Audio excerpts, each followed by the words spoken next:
Good afternoon, and a big warm welcome to Travel Think 2009. I'm Robin Frewer. I'm the industry leader for the travel team here at Google. I'd like to start off, first of all, just by thanking everybody here in the audience for your custom over the last few years, but also thank you for taking the time to be with us today. I appreciate this is a very busy time for the travel industry in terms of preparation for Christmas, New Year, and also the all-important Q1.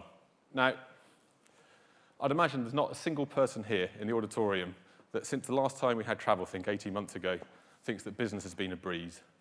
And let's look at what we've been through. We've seen a collapse in the banking system. The UK and a lot of the Western world has gone into deep recession. The UK has yet to come out of it.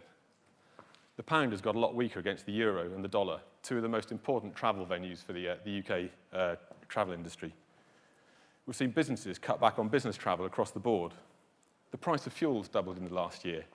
All in all, it adds up to making the travel industry a very difficult area to work in. So some businesses have actually done well out of it, out of changing consumer trends. Some have actually really struggled, and unfortunately, some businesses have failed.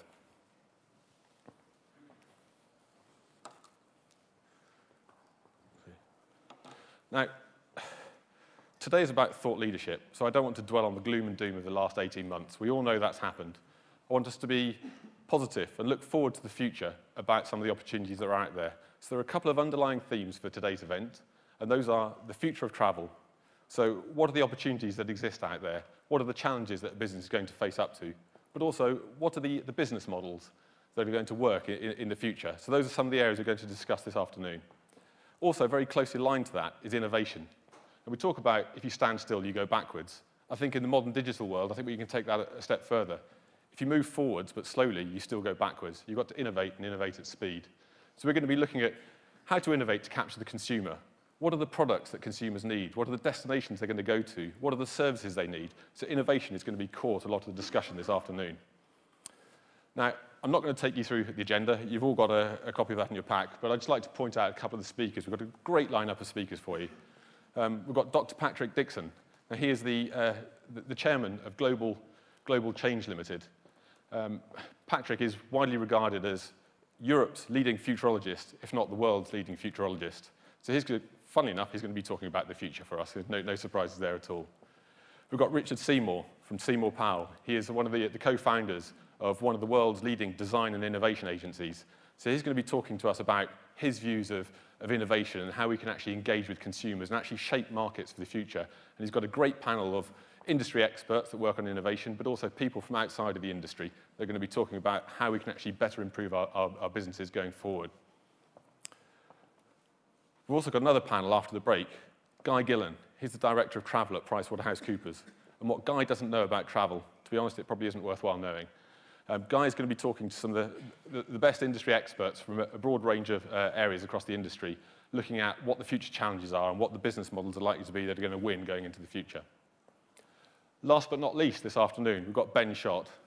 Now, Ben you probably know as author of Schott's Miscellany and Schott's Almanacs. Ben is also a journalist that writes regularly for The Times and The New York Times.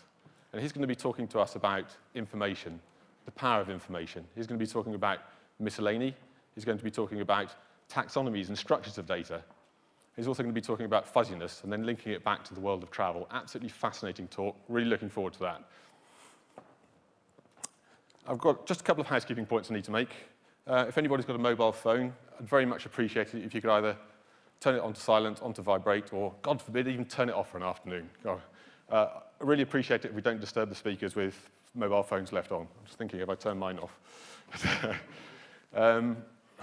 Secondly, in the highly unlikely event that there's a fire alarm, on both sides of the auditorium, we have fire exits, so if you hear an alarm, please calmly make your way out of the building. And last but not least, inside your information packs, you should have a feedback form. We very much appreciate your comments. Last year, we got a lot of comments back, and we've reshaped the Travel Think event to hopefully make it a better event for you.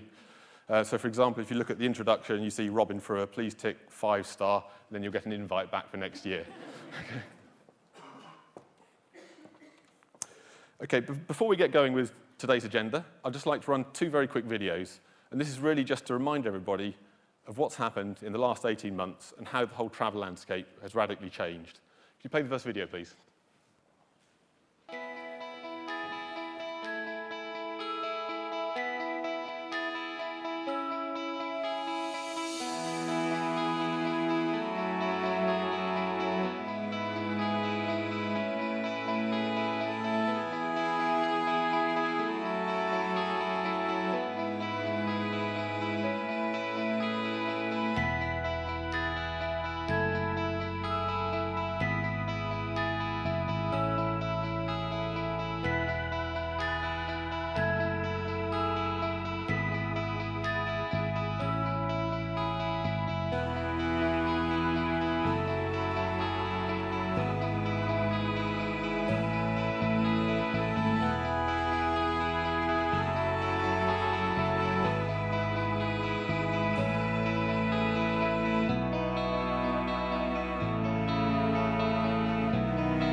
should have told you to fasten your seatbelts before we watch that video. But what we can see from that is the whole landscape's radically changed very quickly, and there are clearly some opportunities out there. But what is important, if we're going to innovate, we have to understand our consumer. So we've undertaken a few vox pops just to really understand consumer sentiment, and it makes for some really interesting viewing. Can you play the second video, please?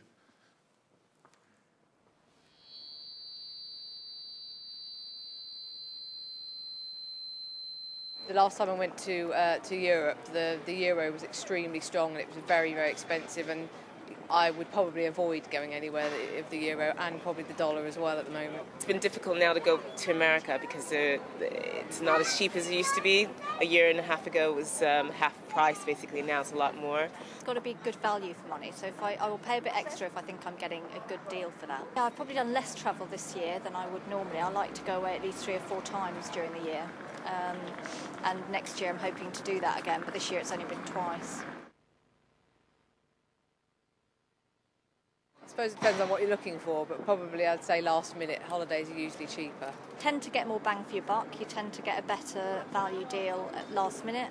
I also quite like the surprise element of not knowing where I'm going till about a week before. I tend to find them in the January sales because the last minute ones you never know really where you're going to end up. Next time we'll probably downgrade a hotel because when we did go to Greece in summer, our hotel was quite expensive, and then we found like little rooms that were just as good, very cheap.